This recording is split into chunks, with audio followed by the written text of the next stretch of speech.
Boa tarde a todos. Primeiramente, queria agradecer de novo o convite do senador. É um prazer estar aqui de novo, discutir os temas aqui da reforma tributária. E como a gente só tem 10 minutos, né, eu vou logo aos pontos. Hoje é transição e fiscalização, né? Você tem a minha apresentação, tá lá? Só para... Peraí. Aqui. Não, essa é a última, talvez. Aqui, ó. Eu queria trazer para a discussão aqui, como o senador pediu, né, senador, bem objetivo com os pontos, com as propostas, para a gente discutir o tema. Primeiro, falar um pouquinho da transição e os créditos da transição dos contribuintes, e depois eu aproveito a oportunidade aqui se falou tanto sobre fiscalização, que eu trato 2 pontos aqui específicos, né? Primeira coisa que eu queria colocar, e temos colocado já por outras oportunidades também na Câmara dos Deputados, já desde o começo, esse prazo que é de transição, mas na verdade é a implementação do novo modelo. Senador, 2026 realmente é um prazo bastante desafiador, né? A gente vê que nós estamos ainda com 108, que cria o comitê gestor e toda a administração ainda por votar na Câmara dos Deputados.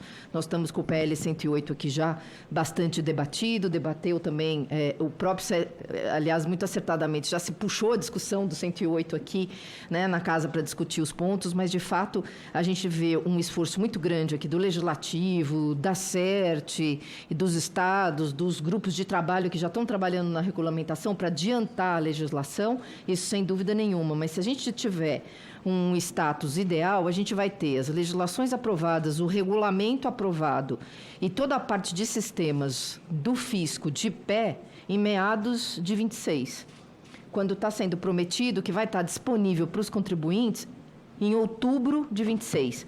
Então, é praticamente inviável pensar que em 3 meses todos os contribuintes consigam implementar toda a parte de sistemas. A gente tem trazido isso, né? Temos depurado um pouquinho mais, temos discutido com as empresas de software warehouses que dão assessoria e suporte para todas as empresas do país, seja pequeno ou grandes, porque hoje também os contadores pequenos também são todos pautados em tecnologia. É extremamente desafiador o prazo de 26. A gente tem aí uma preocupação bastante grande. A gente tem pouquíssimas empresas, né, de tecnologia que assessoram os contribuintes para isso tudo estar de pé.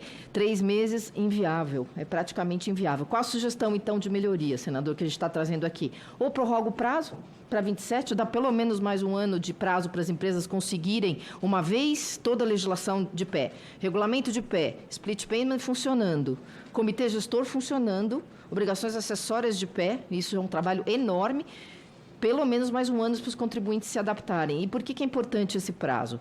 Eu não tenho que só emitir uma nota fiscal de um novo tributo. Nós temos que fazer 2 coisas, o diretor aqui da IFE, do Marcos, colocou muito bem. Os contribuintes têm que fazer 2 coisas. Tem que ajustar todos os 5 tributos para dentro com a nova legislação, porque à medida que você emite uma nota fiscal já do IBS e da CBS, você tem que ajustar todos os seus preços, obrigações acessórias para dentro do regime de hoje por 10 anos. Nós temos 10 anos.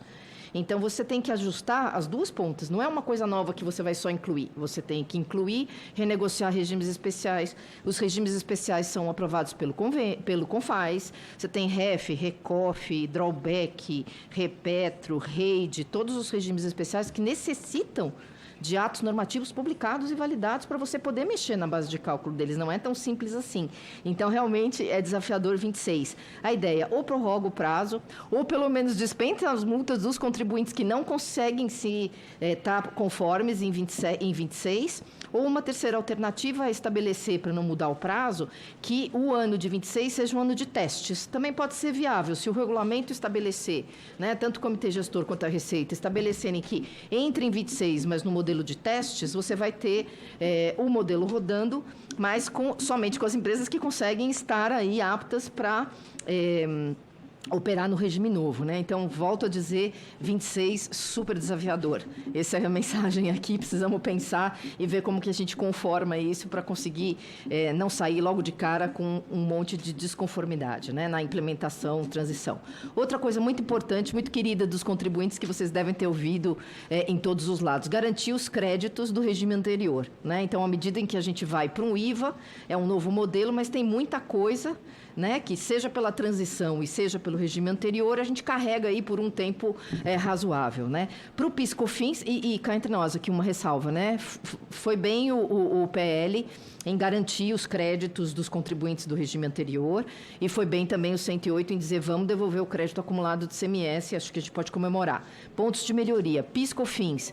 Artigo 367, ele prevê os créditos extemporâneos, mas ele não fala nada expressamente com os créditos decorrentes de ações judiciais. Por que que isso é importante? Porque tem um mundo de coisa de crédito de PIS/COFINS ainda não julgado.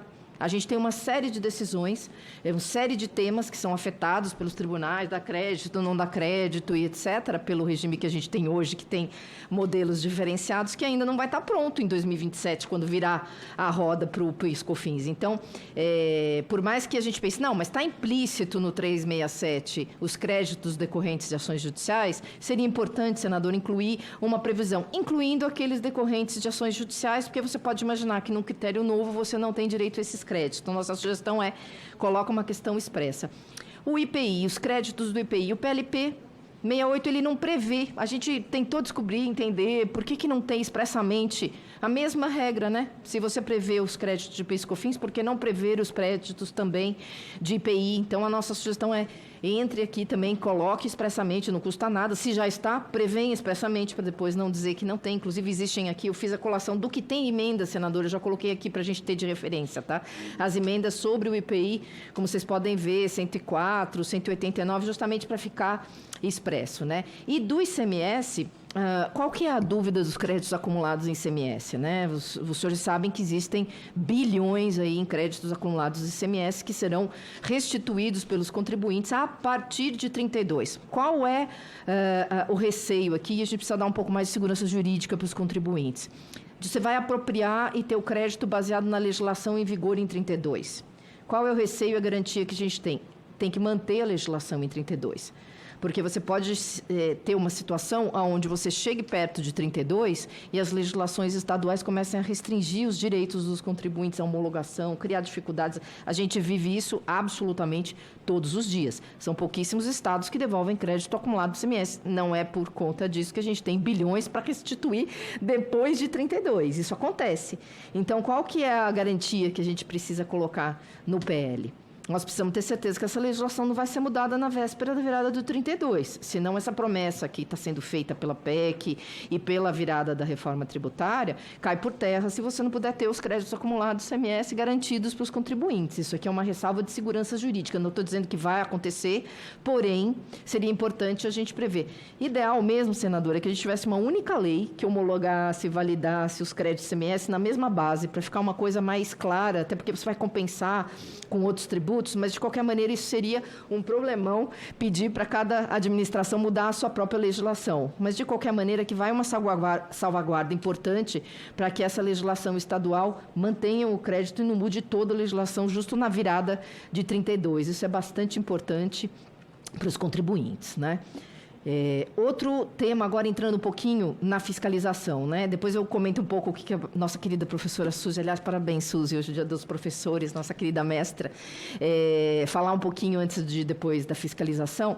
Eu queria comentar de novo do REF. O REF é esse regime especial de fiscalização que está no artigo 337 do 68. É um regime que faz todo sentido, se a gente pensar, ele trata claramente um dos grandes objetivos da reforma, sem dúvida nenhuma, para poder baixar a alíquota, né, da IBS e do CBS junto, a gente diminuir essa carga, é aumentar a arrecadação e garantir a falta de sonegação, né? A gente quer eliminar a sonegação e que quem não pague hoje passe a pagar. Isso, sem dúvida nenhuma, faz todo sentido. Então, o REF entra prevendo claramente, né, um regime mais duro, né, a modelo de devedor quanto mais, mesmo como deveria ser, criando multa de 150, né, 75 mais 75, fiscalizações ininterruptas, fatos gerador diários do IBS e da CBS, para quais contribuintes? Para aqueles que sonegam, não estão inscritos, emitem notas fraudulentas, promovem embaraço e resistência à fiscalização.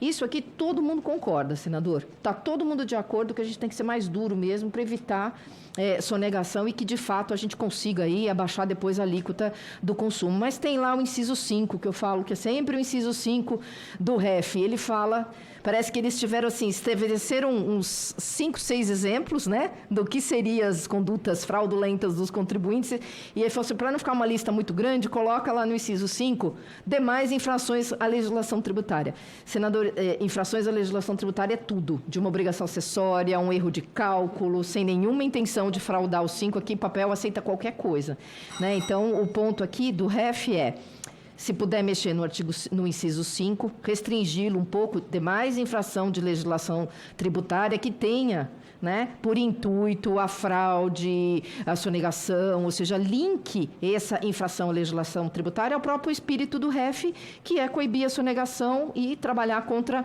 os contribuintes que cometem fraude e sonegam tributos. Então, tem 2 emendas aqui para comentar. E para finalizar aqui, que já passou o meu tempo, para resolver um pouco essa questão que a Suzy trouxe muito bem, né, da fiscalização, o Dr. Tales também colocou o ponto, né?